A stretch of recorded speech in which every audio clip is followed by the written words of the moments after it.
दूसरी बीवी से अरेंज मैरिज की थी और मुमताज से लव मैरिज। औरंगजेब था वो मुमताज का ही लड़का था, मुमताज का ही बेटा था।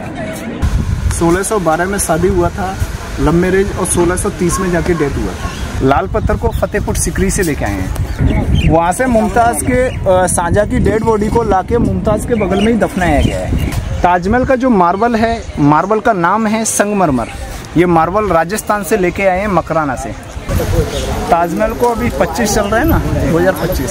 53 में जाके 400 साल पूरा हो जाएगा क्योंकि इसे बनाने में उस टाइम की लागत थी 4 करोड़ 400 साल पहले। जी। और इसे बनाने में इससे भी ज्यादा। वीडियो से क्या है, हमारा काम कम हो जाता है।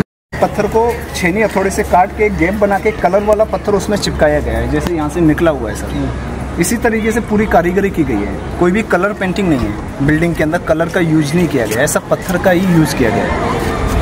आइए सर, मिडिल है, वहाँ से मिडिल लाइन स्टार्ट होती है। ये गेट में मिडिल है ना, एक सेंटर गेट का एकदम सेंटर लाइन गई है। उस गेट से मुमताज़ की जो कब्र बनी हुई है वो सेंटर में बनी हुई है। सेंटर से पूरी बिल्डिंग सिमेट्री में डिवाइड है। 50% राइट साइड, 50 लेफ्ट साइड, दोनों साइड इक्वल है सर। यहाँ से वो ताजमहल देखने में पास लग रहा है गेट की वजह से, लेकिन यहाँ से 500 मीटर दूर है, आधा किलोमीटर से ज़्यादा है। आप जितना गेट से नज़दीक जाएंगे ऐसा लगेगा ताजमहल दूर जा रहा है, और चल के आएंगे तो ऐसा लगेगा ताजमहल आपके पीछे पीछे आ रहा है। ऐसा इल्यूजन गेट की वजह से दिखाई देता है सर। बाकी में ऐसा है नहीं, लेकिन गेट की वजह से ऐसा लगता है। अभी वो 500 मीटर है, आधा किलोमीटर से ज़्यादा, लेकिन गेट की वजह से पास लग रहा है।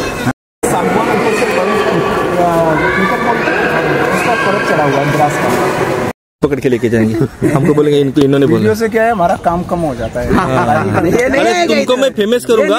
फेमस नहीं करना, आए कि चीज फेमस करना है तो सर। 28,000 सब्सक्राइबर है मेरे। कोई तो तुमको आएगा तो यही आदमी चाहिएगा, ढूंढते हुए आएगा ना। अगली बार आएंगे तो बोलेंगे मैं खुद गाइड हूँ। अच्छा, वीडियो दिखा देंगे मेरे को।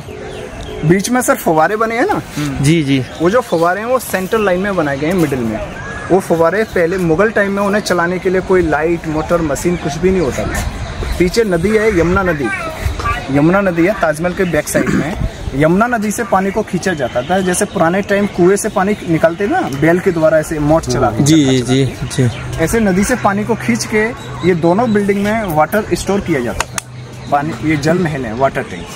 पानी को स्टोर करने के बाद फिर वाटर सप्लाई करते थे। ये सप्लाई का रास्ता है। जब दोनों जगह से पानी को छोड़ते थे, सप्लाई करते थे, तो वो टैंक में जाके पानी स्टोर होता था। ये सामने वाला है जो टैंक है क्या, बड़ा वाला? लोग ऊपर चढ़े हुए। सारे फाउंटेन को चलाने के लिए पत्थर का पाइपलाइन बनाया, मार्बल के छोटे छोटे टैंक बनाए सभी फव्वारे के नीचे। तो बड़े टैंक में जब पानी ज्यादा होता था तो पाइपलाइन द्वारा छोटे टैंकों पे प्रेशर जाता था, पानी अपने आप निकलता था प्रेशर के कारण। लेकिन अभी पुराना सिस्टम है वो बंद कर दिया, क्लोज कर दिया है। अभी सारे फाउंटेन मोटर से चलती है, लाइट से।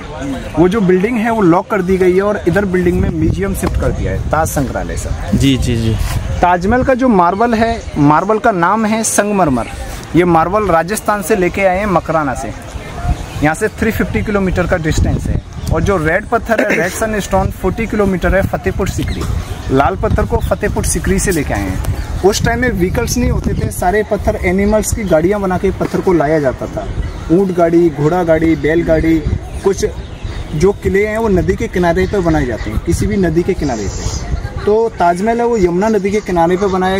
जैसे कुछ पत्थर को यमुना नदी से भी लाया जाता था, नाव वगैरह। ताजमहल चारों साइड एक जैसा है। ताजमहल के चारों कोने पे मीनार बनाई गई हैं, 4 मीनार भी बोल सकते हैं। मीनार का एकदम जो हाइट है वो स्ट्रेट एकदम सीधा नहीं है। मीनार थोड़ा सा 2 डिग्री आउटसाइड झुका हुआ है, बाहर की साइड, ताकि आने वाले समय में वो कभी भी गिरता है तो ताजमहल के ऊपर ना गिरे सर, आउटसाइड गिरे, इस तरीके से बनाया गया है। और मीनार के अंदर में गोल सीढ़ियां बनी हैं चढ़ने के लिए। मुगल टाइम में सर उनके जो सैनिक हैं वो सीढ़ियों द्वारा ऊपर खड़े होकर ताजमहल की सिक्योरिटी करते थे, सैनिक लोग पहरा देते थे। लेकिन अभी गवर्नमेंट बंद रखती है, अंदर नहीं जाने देती है किसी को भी। और ताजमहल के ऊपर जितनी भी डिजाइन है ये सारे स्टोन शाइनिंग करते हैं, चमकते हैं। पूनम की रात को फुल मून समझते हैं, फुल चांद निकलता है, उस दिन को रात में ताजमहल खुलता है 8 बजे से 12 बजे तक स्पेशल खोला जाता है। बाकी तो शाम को 6 बजे डेली बंद हो जाता है। लेकिन उस दिन का टिकट ज़्यादा लगता है, 540 रुपया। जो टूरिस्ट स्टोन शाइनिंग कैसे होता है वो देखने आते हैं तो 540 रुपया टिकट लगता है। और ताजमहल के जो मेन कलश, ऊपर जो कलश लगा है ना ऊपर में, वो देखने में छोटा लग रहा है, लेकिन कलश का हाइट है 10 मीटर, लमसम 30 फीट का है सर वो। और देखने में ऐसा लग रहा है 8 फीट 10 फीट का होगा। मुगल टाइम में सोने का था। बोलते हैं मुगल राजाओं के बाद जब अंग्रेज लोग आए उन्होंने निकाल के उसको चेंज कर दिया, ब्रास का लगा दिया है। लेकिन हाइट उसका 10 मीटर का है, यानी कि 30 से 32 फीट के लमसम। वहाँ पे जो फ्रेम बना हुआ है ना, काम चल रहा है, वो एक पाइप है ना 10 फीट का है, कई पाइप जॉइंट हो रहे हैं। देखो वहाँ पे 10 फीट का एक पाइप। क्या कर रहे हो पाइप जोड़ के? वो उस पर क्लीनिंग पॉलिश करेंगे, उसको सफाई करेंगे, गवर्नमेंट करवा रही है। हाँ, बाकी का चीज मैं आपको अंदर बताऊँ। कैसा अंग्रेजों ने ऊपर का भी इस पे ऊपर का भी नहीं छोड़ा, इस पे जो हीरे वगैरह थे उस लेके गए, दीवार में हीरे हो जाएगा। क्योंकि इसे बनाने में उस टाइम की लागत थी 4 करोड़ 400 साल पहले। जी। और इसे बनाने में इससे भी दूसरी बीवी से अरेंज मैरिज की थी और मुमताज से लव मैरिज। मुमताज का जो डेथ है वो 14 में बच्चे को जन्म देने के टाइम डेथ हुआ था। कितने बच्चे थे? 14 बच्चे थे। 21 साल में एक बीवी से बच्चे नहीं थे और मुमताज से 14 बच्चे थे 21 साल में। टोटल जो एज थी उनकी 39 साल की उम्र थी। 1612 में शादी हुआ था, लव मैरिज, और 1630 में जाके डेथ हुआ था। 18 साल के अंदर में 14 बच्चे थे। 14 में बच्चे को जन्म देने के टाइम, डिलीवरी के टाइम उनका डेथ हुआ था MP में, बुरहानपुर में। लेकिन वहाँ पे भी काम स्टार्ट करवाया था थोड़ा सा 6 महीने के लिए, लेकिन वो काम को अधूरा छोड़ दिया सांझा ने। उसका ख्वाहिश था कि मैं अपनी बीवी का मकबरा ऐसी जगह बनवाऊँ कि मेरा जो घर है, किला है मेरा, मैं अपने किले से वो ताजमहल को भी देख सकूं, अपनी बीवी का मकबरा को देख सकूं। तो इसलिए जो आगरा फोर्ट है ना, पीछे 2 किलोमीटर है, वो इनका घर है। उनके नज़दीक में ताजमहल को बनवाना स्टार्ट करवाया और MP से डेड बॉडी को आगरा लेके आए। जो ताबूत होता है ना, ताबूत जो बोलते हैं बॉक्स, उसमें जड़ी बूटियों का लेप लगा के डेड बॉडी यहाँ पे रखी गई थी। ताजमहल जब बनके कंप्लीट हुआ था, जब डेड बॉडी यहाँ से अंदर शिफ्ट की गई थी। ताजमहल को अभी 25 चल रहा है ना, 2025, 53 में जाके 400 साल पूरा हो जाएगा। अभी लमसम 325 साल हो गया। 325 साल से इस बाउंड्री वॉल को भी गवर्नमेंट मेंटेनेंस करती रहती है, ताकि जो टूरिस्ट आते हैं उनको हम लोग गाइड कर सकें। क्योंकि मुमताज़ को यहाँ रखा गया था जब तक ताजमहल नहीं बना था। जब तक ताजमहल बनने के बाद अंदर डेड बॉडी को शिफ्ट किया गया। अंदर वो जो मेन गुमर है वहाँ पे, ताजमहल के अंदर मेन गुमर है। सांझा का, ओके।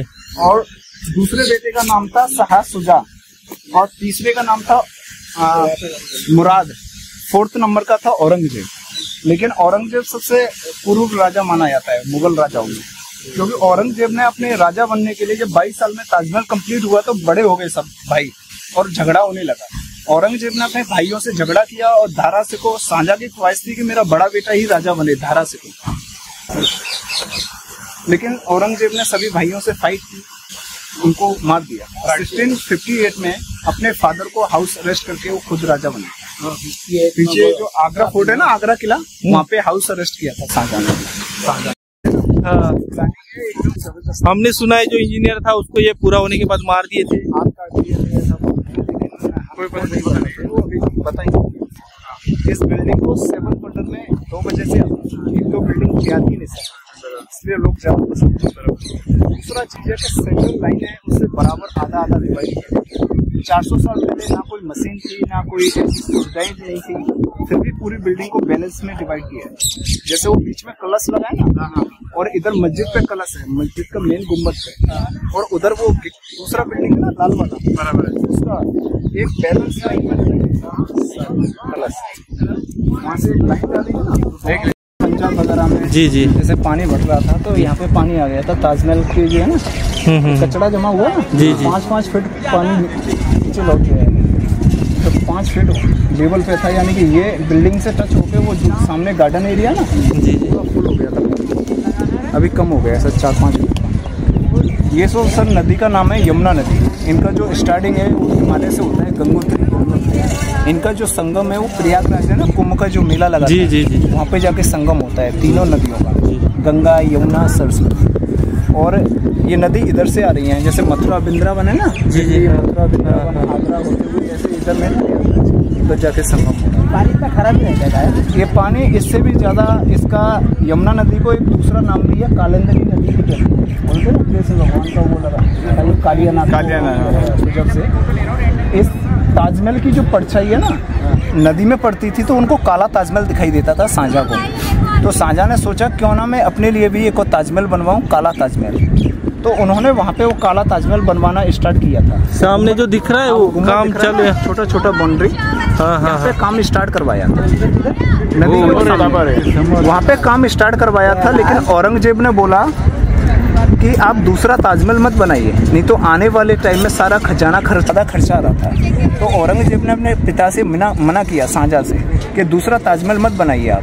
लेकिन शाहजहाँ ने बात नहीं मानी और अपने लिए ताजमहल बनवाना वहाँ पे स्टार्ट करवा दिया।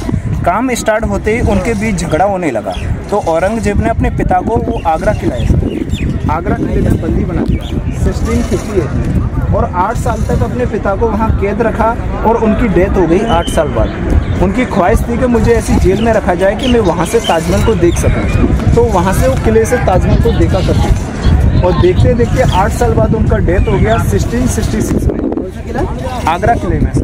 वहाँ से मुमताज़ के शाहजहाँ की डेड बॉडी को लाके मुमताज़ के बगल में ही दफनाया गया है। ताजमहल है ना, सेंट्रल लाइन से दोनों साइड बराबर है, सिमेट्री है, आधा आधा है। लेकिन जो शाहजहाँ की कब्र है उसे छोड़ के सब चीज सेंटर से बैलेंस में डिवाइड है। ये जो औरंगजेब था वो मुमताज का ही लड़का था, मुमताज का ही बेटा था। औरंगजेब ने शाहजहाँ को बाद में मुमताज के बगल में उनको दफनाया, उनकी समाधि बनाई, लेकिन जो शाहजहाँ की कब्र है वो साइड से रखी गई है, यानी कि उनका प्लानिंग में नहीं था, इसलिए वो पूरी बिल्डिंग सेंटर से इक्वल में डिवाइड है, लेकिन शाहजहाँ की कब्र सिमेट्री में नहीं आती। जी। ताजमहल के फाउंडेशन में ऐसा लकड़ी यूज किया गया है कि जितना लकड़ी को पानी मिलता है उतनी मजबूत रहती है, क्योंकि जब नदी के किनारे पे इसको बनवाया जा रहा था, कोई भी खड्डा खोदने पे नदी का पानी आता था, उसमें ऐसा लकड़ी का पिलर यूज किया गया है कि जितना लकड़ी को पानी मिलता है उतनी मजबूत रहती है। उस लकड़ी का नाम है सागवान आबनूस, जो पानी में खराब नहीं होती है। वो कहाँ से लाए थे? वो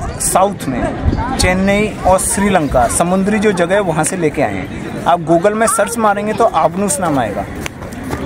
बोलते हैं ताजमहल बनाने वाले जो कारीगर थे उनके हाथ काट दिए थे, लेकिन हमें जब ट्रेनिंग देते बताया हाथ नहीं काटे थे। ताजमहल बनने के बाद उनको काम करने से मना कर दिया था कि आप दूसरी जगह काम नहीं करोगे, ताकि ऐसा ताजमहल और ना बने। तो कारीगर लोगों ने बोला कि हम लोग काम नहीं करेंगे तो अपना कैसे गुजारा करेंगे, आपने तो जीते जी हमारे हाथ काट दिए, हमको बेरोजगार कर दिया। जी। एक कहावत है, यानी हाँ जी। काम नहीं करेंगे तो खाएंगे क्या, जीते जी आपने हमारे हाथ काट दिए, ऐसा मुहावरा टाइप का है। जी। शाहजहाँ ने बोलते उनको एग्रीमेंट करवा के और उनको पैसा दिया, काम दिया। उन्हीं लोगों ने ब्लैक ताजमहल बनाना स्टार्ट किया था। उनमें से कुछ लोगों ने दिल्ली में मस्जिद बनाई थी, जामा मस्जिद, हाथ नहीं काटे थे, कहावत है। ताजमहल है 1647 में कंप्लीट हो गया था मेन वाला, तो उसी टाइम जामा मस्जिद बनाने के लिए कुछ कारीगर चले गए। 1652 में जामा मस्जिद कंप्लीट हुआ था, उसी टाइम में जिस टाइम ताजमहल कंप्लीट हुआ था। तो बोलते हैं हाथ नहीं काटे, तो ये कहावत है, बस मुहावरा टाइप का है। ये जगह शूटिंग के लिए फेमस है, इसको मेहताब बाग बोलते हैं अभी। अच्छा, कौन सी फिल्म का शूटिंग हुआ था यहाँ पे? आपने जोधा अकबर, बिट्टू, परदेश, बंटी बबली में ताजमहल को बेच दिया था। अच्छा, हाँ। तो ऐसा यहाँ से शूटिंग करते हैं, तो ताजमहल का शूटिंग नदी के साथ अच्छा व्यू आता है। अच्छा, ताजमहल चारों साइड एक जैसा है, तो फोटोग्राफी के लिए फेमस है वो जगह। तो जाए क्या इधर से चल के जा सकते हैं? नाव मिलेगी क्या? नाव तो मिलती है, लेकिन वो उधर से नहीं लेके जाएगा, उधर ब्रिज है, पुल से ऐसे घूम के आना पड़ता है। Okay sir. ये पत्थर राजस्थान का पूरा मकराना है, पूरा राजस्थान से लेके आए। और ये अंदर से, इसके अंदर कमरे है क्या? इसके अंदर में जो कमरे हैं ना, हाँ, अंदर नहीं है, ये बाहर से जो जाली दिख रही है, हाँ जी, इधर स्टोर रूम बने हुए हैं। बाकी ये सब अंदर मिट्टी डाला हुआ है कि पूरा पत्थर ही लगा? मिट्टी है, मिट्टी है। और जो मेन गुम्बद है ना, टॉप वाला जो ताजमहल जो बना हुआ है, उसका हॉल है नीचे। ऐसा राउंड रहेगा ना, अंदर से रहेगा, बाकी साइड राउंड रहेगा, और अंदर में जो मेन है वहाँ पे एक मेन गुम्बद के बराबर ऐसा हॉल रहेगा, वहाँ पे 2 कब्र बनी हुई है अंदर में।